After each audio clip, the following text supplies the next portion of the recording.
시편 115편 4절부터 8절까지 5절 같이 읽습니다. 시작. 그들의 우상들은 은과 금이요 사람이 손으로 만든 것이라. 입이 있어도 말하지 못하며 눈이 있어도 보지 못하며 귀가 있어도 듣지 못하며 코가 있어도 냄새 맡지 못하며 손이 있어도 만지지 못하며 발이 있어도 걷지 못하며 목구멍이 있어도 작은 소리조차 내지 못하느니라. 우상들을 만드는 자들과 그것을 의지하는 자들이 다 그와 같으리로다. 아멘.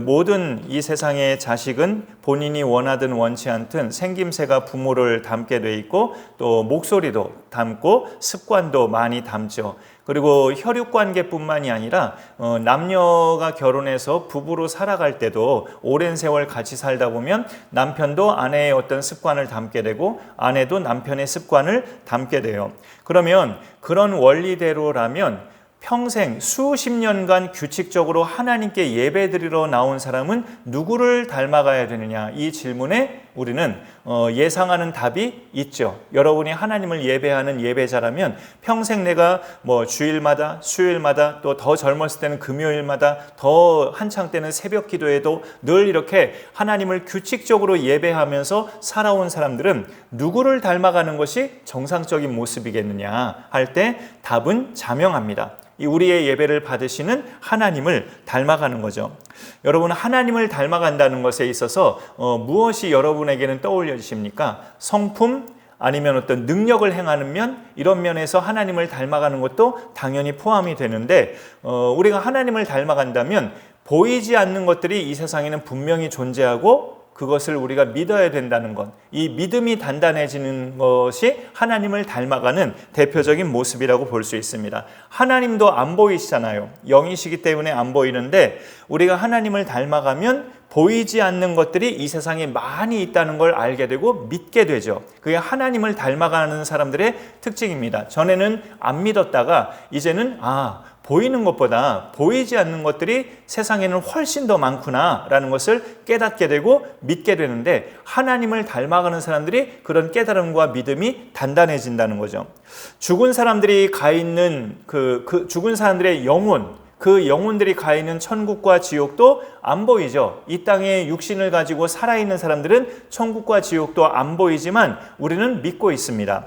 그걸 더 확실하게 믿는 사람은 하나님을 닮아가는 사람이죠. 하나님을 닮아가는 사람은 그 닮아간다는 방법이 뭐냐? 규칙적으로 예배자로 살아가는 그 삶이 예배 받으시는 하나님과 예배 때마다 만나잖아요. 우리가 여러분이 하나님을 만난다는 게 느껴지시나요? 예배 때마다? 그 만남이 우리가 하나님을 닮아가고 이렇게 훈련받는 시간들이 되는 거죠. 계속. 그래서 일상에서 계속 하나님을 닮아갈 수 있는 사람으로 살아갈 수 있죠.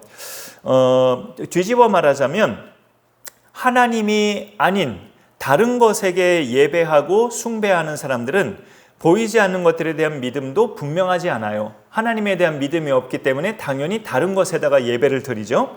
살아계신 하나님과 그 하나님이 보내신 독생자, 그리고 이 세상 자체가 하나님이 지으셨다는 사실, 이런 진리들을 믿지 않습니다. 우상을 숭배하는 사람들은. 우상의 특성을 오늘 115편, 시편 115편에서 우리가 읽은 딱 5절에서 그 중에 마지막 절 빼고 앞에 4절에서 모든 우상의 그 특성들을 잘 구구절절 설명해 주고 있습니다. 생명이 없고 은이나 금 같은 재료를 가지고 사람이 손으로 만든 것, 이게 우상이에요. 사람이 만들었기 때문에 당연히 생명 자체가 없어요. 그래서 오늘 말씀처럼 이목구비, 손과 발의 형체는 다 있지만 그것의 기능은 하지 못합니다. 그런데 저도 참 그게 그런 것임에도 불구하고, 우상이 그런 것임에도 불구하고 숭배하는 사람들을 볼 때 참 궁금한 것이, 왜 사람들은 저렇게 아무것도 아닌 덩어리 형체를 신으로 섬기는 걸까? 그렇게 우상을 신으로 섬기고 저렇게 매력적으로 느끼는 걸까 생각을 해봤을 때 이런 답을 우리가 얻을 수 있어요. 생각해보면 우상은 인간의 필요와 욕심 때문에 만들어졌어요. 원래부터 존재하는 하나님이 아니고 인간이 자기들의 필요와 욕심 때문에 만들어진 게 우상입니다. 만약에 각종 우상들이 하나님처럼 생각을 하고 하나님처럼 말을 할 줄 알고 어떤 일을 행할 줄 안다면 사람들이 원하는 모습이 아닐 수 있어요. 그 우상은. 사람들이 원하는 우상은 아이러니하게도 이런 겁니다. 너는 가만히 있어. 이거예요. 사람들이 원하는 우상은 하나님을 떠나서 하나님께 죄 지은 사람들은 그들이 원하는 신은 내 말을 잘 듣는 신이에요. 내가 하라는 대로 하는 신.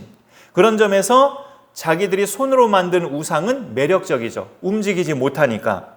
입은 있지만 말을 못하고, 귀는 있지만 내가 악한 말을 해도 듣지 못하고, 손이나 발은 있지만 움직이지 못하는 사람들은 그 우상을 향해서 내가 하고 싶은 대로 할 테니 너는 가만히 있어. 하지만 너는 또 신이니까 내가 원하는 대로 할 수 있도록 너에게 빌 거야.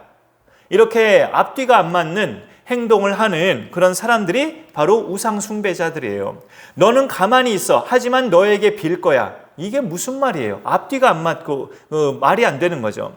신을 믿고는 싶은데 보이지 않으니까 신의 대용품을 눈에 보이게 만드는 것이 바로 우상인데, 움직이지 못하는 덩어리에 불과하기 때문에 소원을 빌고 숭배는 하지만 그 우상과 교제는 못 나누죠. 하나님과 같은 그런 교제는 나눌 수가 없어요.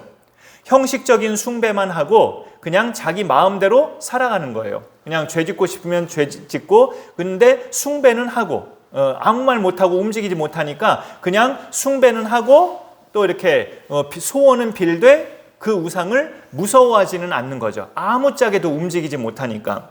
그런 신이 우리 가정에 있다면 여러분은 그런 신을 어떻게 하시겠습니까?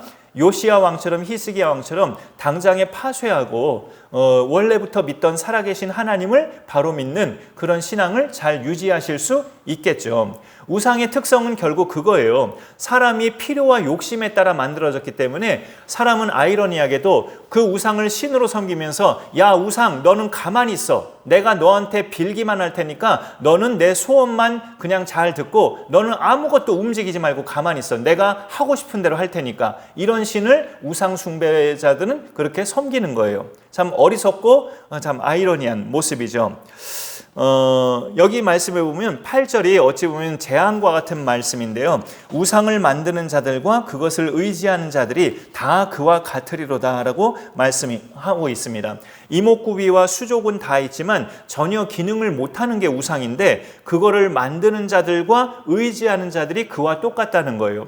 사람은 손발이 있고 이목구비가 있고 기능도 하잖아요. 근데 우상을 숭배하는 자들은 그 손발과 이목구비가 우상과 똑같이 돼버린다는 거죠. 있지만 기능을 못하는, 살아있지만 죽어진 인생. 우상 숭배자들의 결말은 그렇게 된다는 뜻이죠.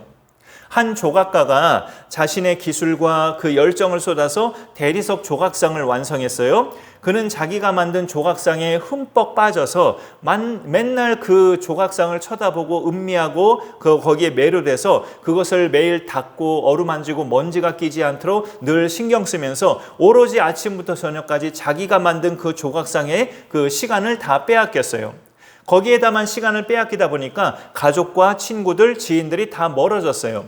오로지 그 조각상에만 집중하게 됐는데, 그러자 그의 작업실은 사람의 소리는 전혀 안 들리는 그런 고요한 곳이 돼버렸어요. 당연하죠. 자기가 거기에만 빠져 있으니까 사람들도 그 작업실에 오지도 않고, 자기 혼자만 있으니까 말도 안 하고, 자료실, 연구실은, 작업실은 그냥 고요한 장소가 되어버렸어요. 살아있는 공간 같지만 죽어진 공간. 결국 이 조각가도 차갑고 감정이 메마른 사람이 돼버리고 말았습니다. 생명 없는 것에다 마음을 쏟으면 자기도 살아있지만 생명 없는 존재처럼 살아있는 그런 대상이 돼버린다는 거죠. 앞서 우상에 대해서 말씀드렸죠. 인간의 필요와 욕심으로 만들어졌다고. 그 앞에 소원은 빌지만 내 인생을 좌지우지하진 못하도록 금덩이나 돌덩어리로 만들어서 딱 이렇게 앉혀만 놓는, 내가 당신에게 소원은 빌겠어요. 하지만 나한테 이래라 저래라 하지는 마세요 하는 게 우상이죠. 그런 우상을 숭배하는 자들은 그러고 싶어서 숭배하는 거죠. 이 8절을 역으로 표현하면 우리한테는 능력이 되는 말씀이에요. 8절을 이 우상들을 하나님으로 바꾼다면 하나님은 만드는 존재가 아니죠. 뒷것만 우리가 적용할 수 있어요. 8절의 하반절 것만 하나님을 의지하는 자들이 다 그와 같으리로다. 우리 하나님 믿는 자들에게 이 말씀을 적용하면 우리에게는 능력이 되는 거죠.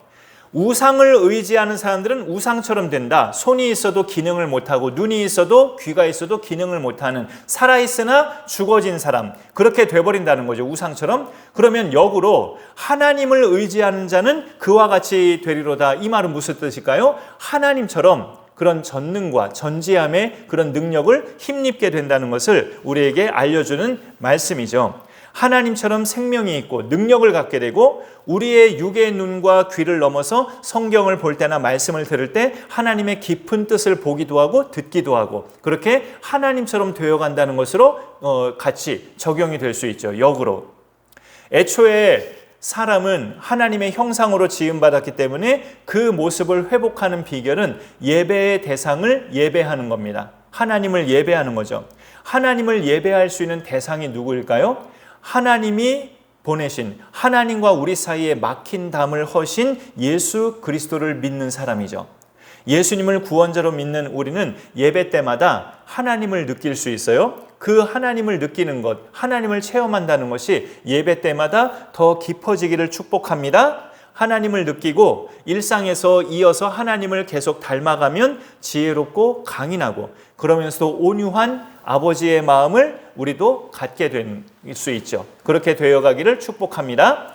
오늘날의 사람들을 보면 사람의 손으로 만든 형상을 신으로 인정하지 않는 사람들도 있어요. 하나님을 안 믿는 사람들 중에도 저게 무슨 돌덩어리지 무슨 신이야 하면서 현명한 현대인들은 하나님을 안 믿어도 저거는 그냥 형상 조각이지 신이 아니지 뭐 저런 거에다 절을 하고 소원을 빌고 난리야 하면서 현명한 현대인들은 그렇게 판단하는 사람들도 있죠. 우리 조상들이 빠졌던 우상숭배 죄악에 빠지지 않는 현명한 현대인들도 많이 있어요. 하지만 그들에게는 우상이 없을까요? 그렇다고? 우상의 대용품으로 등장하는 것들이 그들에게는 많이 있죠.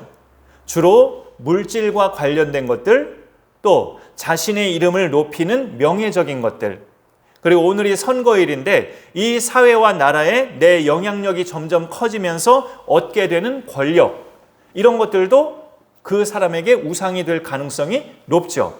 현대인들이 돌부처를 보면서 뭐 저런 거에다 절을 해, 참 어리석은 사람이다, 이렇게 현명하게 판단하는 사람도 있어요. 하나님을 안 믿는 사람들 중에도. 하지만 그들에게는 그런 우상이 없느냐? 우상의 대용품들이 많이 있다는 거죠. 우상의 대용품.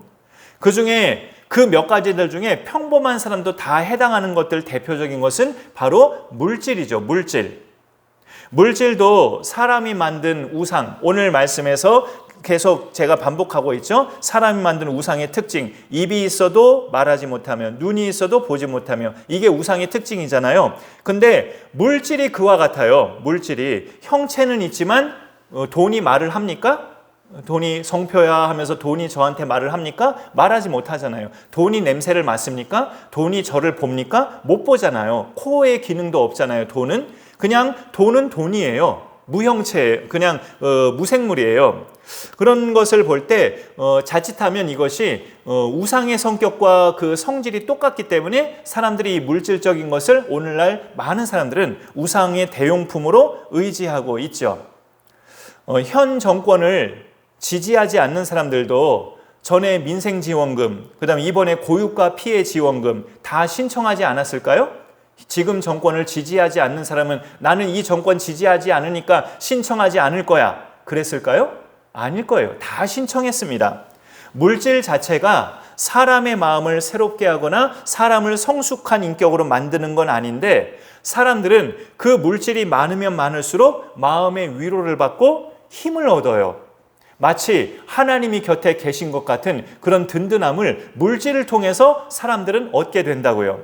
그런데 이런 것 자체를 그냥 섣불리 죄악시할 수는 없어요. 돈이 없을 때는 걱정하다가 돈이 생겼을 때 이제 걱정이 사라진다는 거, 돈이 없을 때는 그냥 마음이 좌절됐다가 돈이 생기니까 좀 뭔가 든든하게 이렇게 마음이 좀 푸근해졌다는 거, 그런 것 자체를 그냥 섣불리 죄라고 판단할 수는 없지만 우리 믿는 자들은 그 빌립보서의 사도 바울의 고백처럼 어떠한 형편에든지 내가 자족하기를 배웠노라는 그 신앙의 고백이 있어야 한다는 거죠. 물론 믿는 자들도 돈이 없을 때보다 있을 때 마음이 든든한 거죠. 그 마음이 든든한 것 자체를 죄악시할 수는 없는데 우리의 깊은 곳에서의 고백은 어떠한 형편에든지 나는 자족하기를 배웠다라고 하는 그 고백이 우러날 수 있어야 한다는 겁니다. 하나님을 향한 절대적 믿음이 있어야 한다는 거죠. 오늘 8절에 우상을 만드는 자들과 그것을 의지하는 자들이 다 그와 같으리로다. 형체는 있지만 생명이 없는, 우상도 그렇지만 돈도 딱 그렇잖아요. 형체는 있지만 생명은 없어요. 돈에게. 돈을 하나님처럼 의지하는 자는 그 돈처럼 생명 없는 존재가 돼버린다는 뜻입니다. 우리가 살아계신 하나님께 대하는 이 예배, 지금도 예배 드리고 있지만 우리가 평생 이 땅에서 사는 날 동안 살아계신 하나님께 규칙적으로 예배 드리는 것이 하나의 큰 대안이에요. 이 예배가 우상을 경계하는 신앙 훈련이 되기 때문에 그렇죠. 오늘 수요 예배 말씀 제목이 우상을 경계하는 참된 예배라고 되어 있습니다. 우리가 우상을 경계하는 신앙 훈련의 대표적인 것이 살아계신 하나님을 만나는 이 예배가 우리 평생 동안에 규칙적으로 계속 드려지는 것, 이것이 대표적인 신앙 훈련이에요.